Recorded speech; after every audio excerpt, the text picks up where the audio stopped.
As you know, it's International Women's Day today.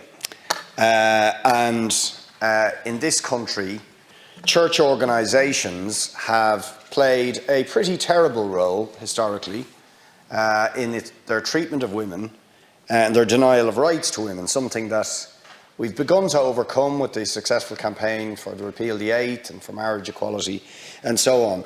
And yet, it is still the intention of this government to pay for the new national maternity hospital that we need, but to leave it in the ownership of the Sisters of Charity, an organisation that was part of the Ryan report and the Residential Institutions Bill, in other words, guilty of abuse of women, and to lease it from them through a company that will be owned by the Sisters of Charity, who, by the way, at the moment, and I highlighted this last week, are just about to evict a blind 70-year-old woman who was in one of those institutions on that site, still hasn't received compensation for her treatment at the hands of the Sisters of Charity, and is now being evicted by the Sisters of Charity, who you are going to give the National Maternity Hospital to, because they have cancelled essentially the lease with the HSE, who provided disability housing for that woman. I mean, do you really think this is the sort of organisation that is still doing that to women like Eleanor? Deputy Paul Murphy, a minute. That you should be handing them the National Maternity Hospital. So, Deputy, I think Boyd Barrett was first in terms of the National Maternity Hospital, Sisters of Charity. First of all, the government isn't handing anything over to anybody. That's the first point I would make in terms of National Maternity Hospital.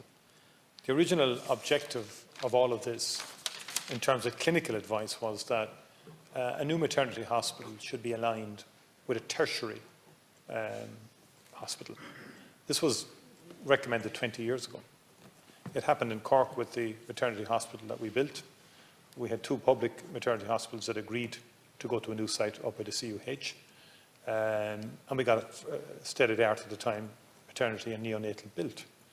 And again, the idea being that it would be alongside a trauma and level 4 hospital, tertiary hospitals as described. The same was to happen in all of the Dublin hospitals, and it hasn't happened.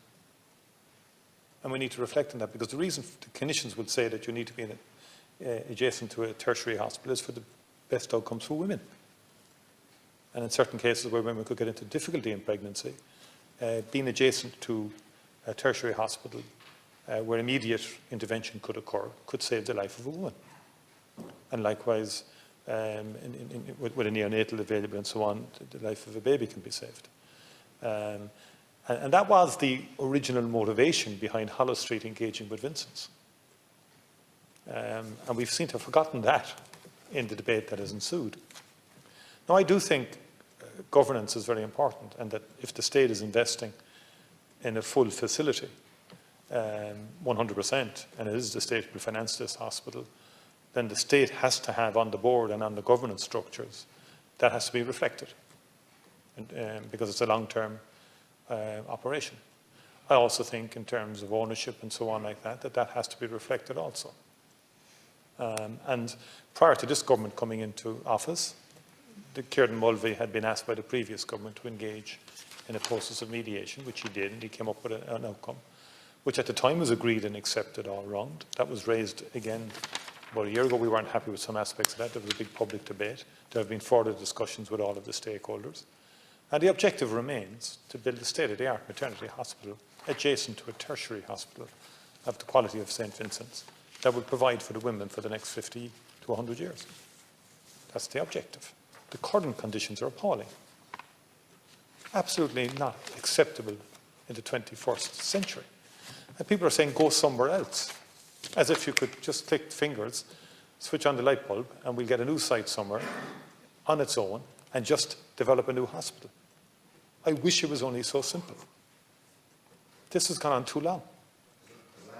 This has gone on far too long in terms of the well-being of women in particular. And I read the recent correspondence from consultants who are adamant, and everybody is adamant who has anything to do with this, that all procedures, all operations, everything that is allowable in this country will take place in this maternity hospital.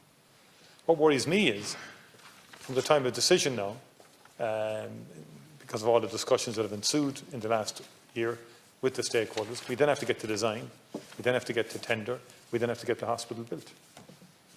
And it'll take its own length of time. And I really do feel that the balance isn't in the debate at the moment. That's my sense of it, genuinely. But the Minister will bring forward a memo to government which will bring before the House and it will be debated in the House.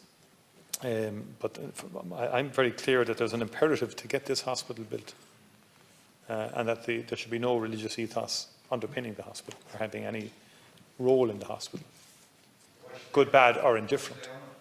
And that's the key point in respect of this.